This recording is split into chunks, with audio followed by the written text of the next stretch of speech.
Hello, welcome back to episode 19, Attracting and Keeping Great Talent. So earlier this week, I was speaking with Reagan Duell, a top leader out of Miami, Florida, and we had a great discussion about attracting, like what do I need to do to attract, to initially make a great impression on a recruit, and then what do I have to do to keep that great recruit going? So listen, we're in a recruiting war. Every company's in a recruiting war right now. We're all looking for the best and brightest to join our business. I mean, any company where 9s and 10s are leaving and they're being replaced by 3s and 4s, that company's in big trouble.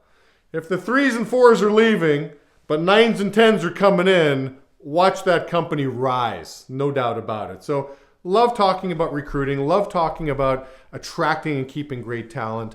And I've got really two thoughts, at least to all the leaders, right? To all the leaders out there in your role, attracting, keeping great talent, two thoughts. Number one is, I know setting the pace is important. Selling is important. You have to show people what to do. You can't just tell them what to do. You got to show me the money, Jerry Maguire, show me the money.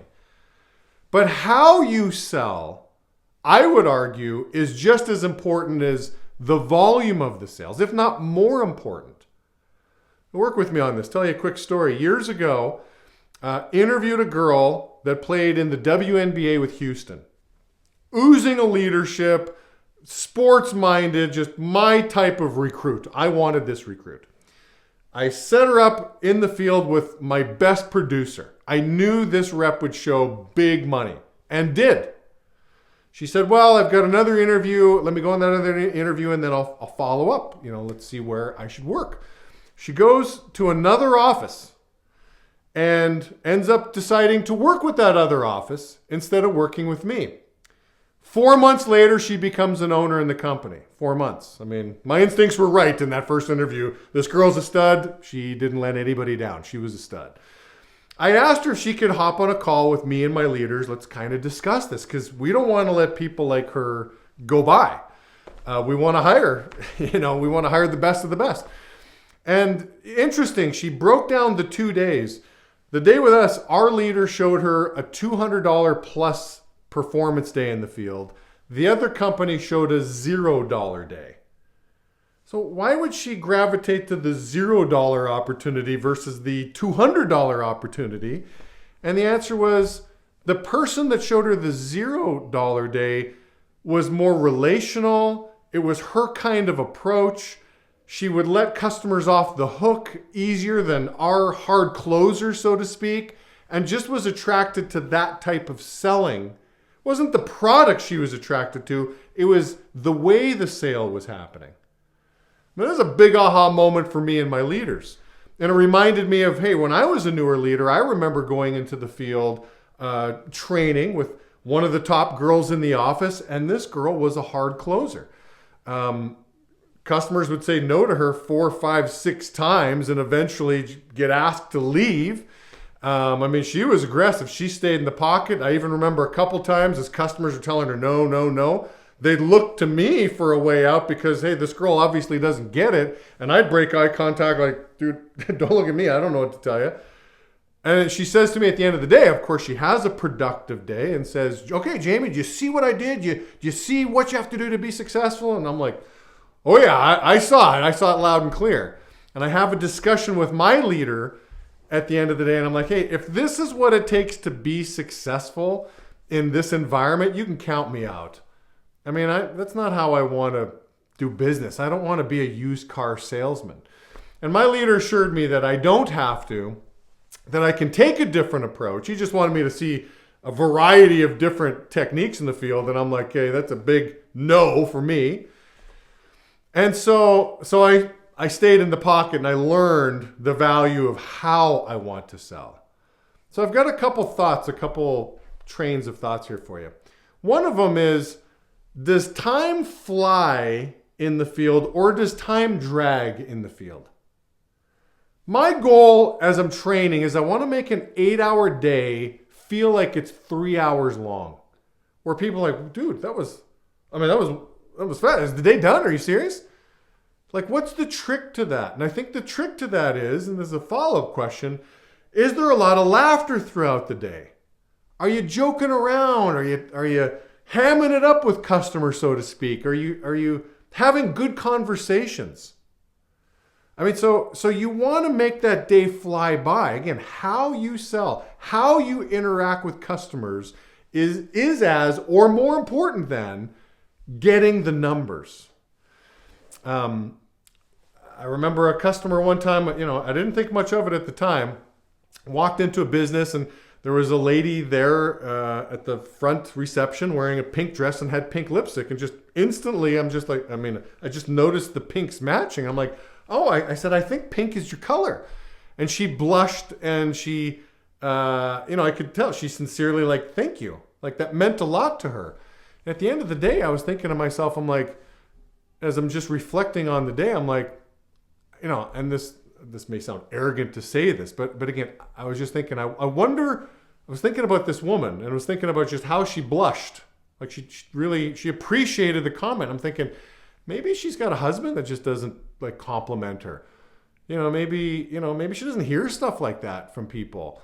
Maybe I was the highlight of her day. I'm like, gee, I wonder if I was like the highlight of, and I got this empowering feeling that I can be like a ray of sunshine in the field. I can be the highlight of people's day. Like that was a really empowering feeling that really brought me to, again, a strong point of how I sell, how I engage, how I joke around, compliment, just really become the mayor of my territory. That's kind of how I looked at it. I want to be the mayor of my territory. How you sell is wildly important in attracting and keeping great talent. And here's the second thought I have for you. How do you look at the field? Okay, how do you look at the field? There was a girl that was in the office named Katie when I started that was just blowing up. Katie was blowing up. And I was just not doing so hot. Like, polite way of saying it. I was just not doing hot. And I'm like, what is Katie doing that I'm not doing? I don't get it. I'm beating her in the field. My production is better than hers. But I'm not getting the talent on my crew. She's getting the talent on my crew. And then it dawned on me in one of her high roller speeches. Something clicked as I'm listening to her in one of her high roller speeches. And she says, and she was from Chicago. She moved to Southern California. Here's the Midwestern Chicago girl that says, man, I love what I do. She says, I'm making money. I'm getting a great tan. And then she turns around. She's wearing a dress. She goes, look at my calf muscles. Look how toned I am. I'm getting great exercise out there in the field.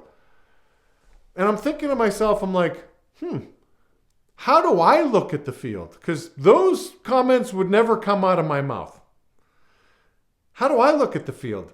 She's looking at the field like, again, how lucky she is and she loves what she does. My explanation of the field to the new recruits is, hey, listen, you got to tolerate the field. This isn't what it's all about. I didn't join this business so I would be doing sales. I'm in this for the opportunity. I want to move up. I want to move to management, leadership roles, all this stuff. So I would really downplay the field and just talk about how much I did not like the field. And again, it clicked. I'm trying to recruit people to do something that I don't want to do. Good luck. Good luck with that. You're trying to recruit somebody to do something you don't want to do. Katie wants to do the field. Great exercise. She's getting a nice tan. She's making money. Like, I'm just picturing like the recruits that are joining her crew. There's an enthusiasm and a love for the field that she has that I didn't have. And I needed to change my perspective on how I looked at the field. And I said to myself, I said, I think it's important that I start falling in love with the field. I fall in love with the process. The more I hate the field, the longer it's going to take to get out of it. The more I learn to embrace it, the more I learn to have fun with it and enjoy it, the quicker I'm probably going to get out of the field. So those are my 2 tips, Reagan. Again, how do you sell? Let's just talk about sales performance. Let's look at the numbers. And sometimes the numbers aren't going to tell the story. Look at Tom Brady on paper. There's a reason he was drafted 199th. Okay? On paper, he wasn't a great quarterback, but you couldn't measure the size of a guy's heart. So again, on paper, we see your sales, but what we don't see is how you sell. But I think that's really important, how you sell. Are you pulling off a magic trick? You're making an 8-hour day feel like 3 hours. You're having fun. You're letting customers off the hook easy. Just going to find the easy ones. That's definitely my approach. Go find easy sales. Don't try to turn no's into yeses. It's too tough. Nobody wants to do that. Just go get easy ones. And again, number 2, how do you look at the field? How are you explaining the field to the recruit? Are you in love with the field? And if the answer is no, what can you do to start falling in love with the field? And I'm telling you, the quicker you fall in love with the field, the quicker you're going to be out of it. So that's what I have for you guys. Hope you enjoyed, and I'll talk to you all soon.